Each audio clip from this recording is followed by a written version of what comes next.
Perkenalkan, saya Daviatus Salsabila, mahasiswa dari jurusan Akuntansi Syariah, Fakultas Ekonomi dan Bisnis Islam, IAIN Tulungagung. Sejak adanya pandemi COVID-19 di dunia ini, khususnya di negara Indonesia, tentu sangat memberikan efek yang sangat luar biasa bagi kehidupan manusia, khususnya dalam dunia pendidikan. Semua kegiatan perkuliahan dilakukan secara daring. Tidak hanya kegiatan belajar mengajar, kegiatan PPL pun dilakukan secara VDR atau virtual dari rumah. Hal ini dilakukan tentunya untuk meminimalisir tersebarnya COVID-19 di Tulungagung. Dalam melaksanakan tugas PPL ini, saya memilih untuk melakukan PPL di salah satu koperasi syariah yang ada di Tulungagung. Koperasi ini bernama Koperasi Serba Usaha Surya Mitra. Kantor koperasi ini berlokasi di Jalan Raya Boyolangu, tepatnya di depan kantor kecamatan Boyolangu. KSU Syariah Surya Mitra ini merupakan lembaga keuangan mikro syariah yang berdiri dengan tujuan untuk membantu perekonomian masyarakat, tentunya masyarakat kecil dan menengah. Dalam melakukan kegiatan usahanya, KSU Syariah Surya Mitra ini tentu sudah menggunakan prinsip-prinsip syariah yang berlaku. Selain memiliki kantor cabang di daerah Boyolangu, KSU Syariah Surya Mitra ini juga memiliki kantor cabang di daerah lain, seperti di Kauman, Ringin Pitu, Trenggalek, dan Blitar. Seperti koperasi-koperasi pada umumnya, kegiatan usaha di KSU Syariah Surya Mitra ini yaitu menghimpun dana dari anggota maupun calon anggota yang nantinya juga dijalurkan kembali dalam bentuk pembiayaan kepada calon anggota yang tentunya sesuai dengan prinsip syariah. Adapun produk-produk dari kegiatan usahanya, yang pertama yaitu pembiayaan dan yang kedua yaitu simpanan. Dalam produk pembiayaan meliputi Hardul Hasan, Musyarakah, dan Murabahah. Hardul Hasan sendiri merupakan suatu pembiayaan atas dasar tolong-menolong. Jadi dalam peminjaman dana tidak ada imbalan ataupun bagi hasilnya. Yang kedua yaitu Musyarakah. Musyarakah merupakan suatu pembiayaan dengan sistem bagi hasil. Bagi hasil pembiayaan musyarakah ini harus sesuai dengan kesepakatan di awal antara kedua belah pihak, yaitu pihak lembaga dan pihak peminjam. Yang ketiga yaitu Murabahah. Murabahah merupakan suatu pembiayaan dengan sistem bagi hasil. Pembagian bagi hasilnya juga harus melalui kesepakatan antara kedua belah pihak. Yang ketiga adalah Murabahah. Murabahah sendiri merupakan suatu pembiayaan dengan sistem bagi hasil. Pembagian hasil pembiayaan musyarakah harus sesuai dengan kesepakatan di awal antara kedua belah pihak. Sebenarnya kalau di KSU Syariah Surya Mitra itu, pembiayaan musyarakah dengan murabahah itu hampir sama. Bedanya kalau musyarakah, pengangsuran atau pengembalian pinjaman pokok dan bagi hasilnya dilakukan setiap bulan. Sedangkan yang murabahah, yang diangsur setiap bulan itu hanya bagi hasilnya saja dan pinjaman pokok dibayarkan ketika pembiayaan itu sudah berakhir. Untuk produk kedua yang ditawarkan di KSU Syariah Surya Mitra yaitu berupa simpanan. Yang pertama yaitu simpanan berjangka atau deposito. Simpanan berjangka ini merupakan simpanan dana yang dapat ditarik kembali hanya pada waktu tertentu sesuai dengan kesepakatan nasabah dengan lembaga keuangan tersebut. Yang kedua yaitu simpanan biasa atau wadiah. Simpanan ini merupakan simpanan dana yang dapat ditarik sewaktu-waktu sesuai kemauan dari nasabah tersebut. Untuk memenuhi tugas akhir praktik pengalaman lapangan yang berupa laporan, di sini saya mengambil judul laporan yaitu Implementasi PSAK 106 tentang akuntansi musyarakah terhadap produk pembiayaan musyarakah, studi kasus pada KSU Syariah Surya Mitra.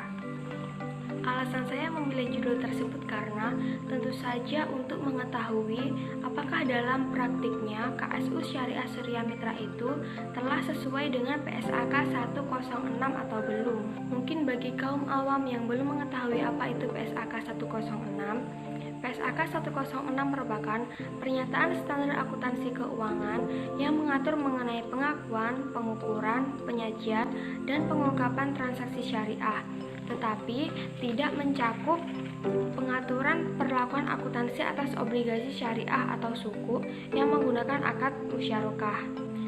Setelah dilakukan observasi bersama salah satu karyawan di kantor KSU Syariah Surya Mitra, dapat ditemukan hasil temuan studi, yaitu yang pertama mengenai pengakuan investasi. Dalam PSAK 106 paragraf 27 disebutkan bahwa investasi musyarakah diakui pada saat penandatanganan akad dan pembayaran kas atau penyerahan aset non-kas kepada mitra aktif. Dan pada praktiknya, investasi musyarakah di KSU Syariah Surya Mitra ini diakui pada saat pembayaran uang tunai kepada nasabah. Dan tentu hal ini menunjukkan bahwa praktik pengakuan investasi di KSU Syariah Surya Mitra sudah sesuai dengan PSAK nomor 106 paragraf 27 mengenai pengakuan investasi. Temas tadi yang kedua yaitu mengenai pengakuan kerugian. Dalam PSAK 106 paragraf 24, kerugian investasi musyarakah ini diakui sebagai porsi dana masing-masing mitra dan mengurangi nilai aset musyarakah. Dan dalam paragraf 25 disebutkan bahwa jika kerugian yang diakibatkan oleh kelalaian pengelola usaha, maka kerugian ditanggung oleh pengelola usaha itu sendiri. Sedangkan dalam praktiknya, di KSU Syariah Surya Mitra ini mengakui kerugian secara penuh meskipun penyebab kerugian dilakukan oleh kesalahan ataupun kelalaian dari pengelola usaha sendiri. Hal ini dikarenakan oleh visi misi KSU Syariah Surya Mitra, yaitu membantu pelaku usaha berskala kecil.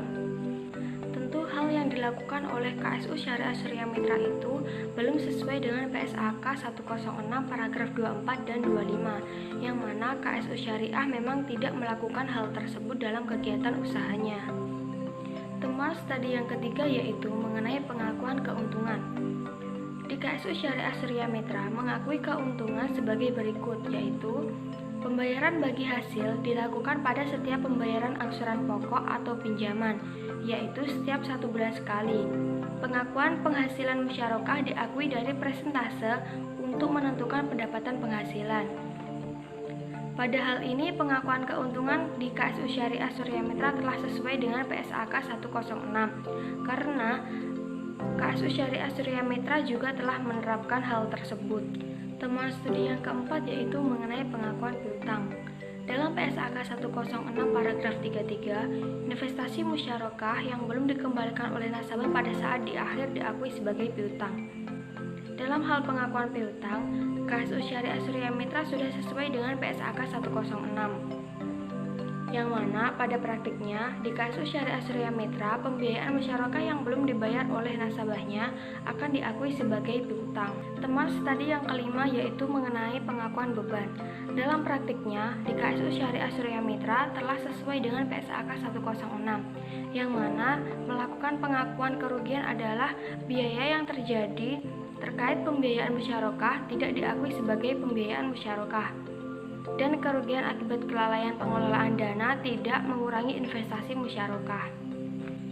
Teman studi selanjutnya yaitu tentang kesesuaian pengukuran akuntansi pembiayaan musyarakah di KSU Syariah Surya Mitra dengan PSAK 106. Pada praktiknya, pengukuran akuntansi pembiayaan musyarakah telah sesuai dengan PSAK 106. Hal tersebut telah sesuai karena KSU Syariah Surya Mitra mengukur pembiayaan musyarakah sejumlah uang yang dibayarkan KSU kepada nasabah pada saat pencairan dana, yaitu setelah akad pembiayaan musyarakah disetujui. Yang ketiga yaitu tentang kesesuaian penyajian akuntansi pembiayaan musyarakah di KSU Syariah Surya Mitra dengan PSAK 106. KSU Syariah Surya Mitra menyajikan suatu hal yang berkaitan dengan bagaimana transaksi-transaksi disajikan dalam bentuk laporan keuangan, sehingga dapat dibaca oleh pihak-pihak yang bersangkutan. Dalam PSAK 106, penyajian dibahas dalam paragraf 36, dan KSU Syariah Surya Mitra ini telah sesuai dengan PSAK 106 tersebut.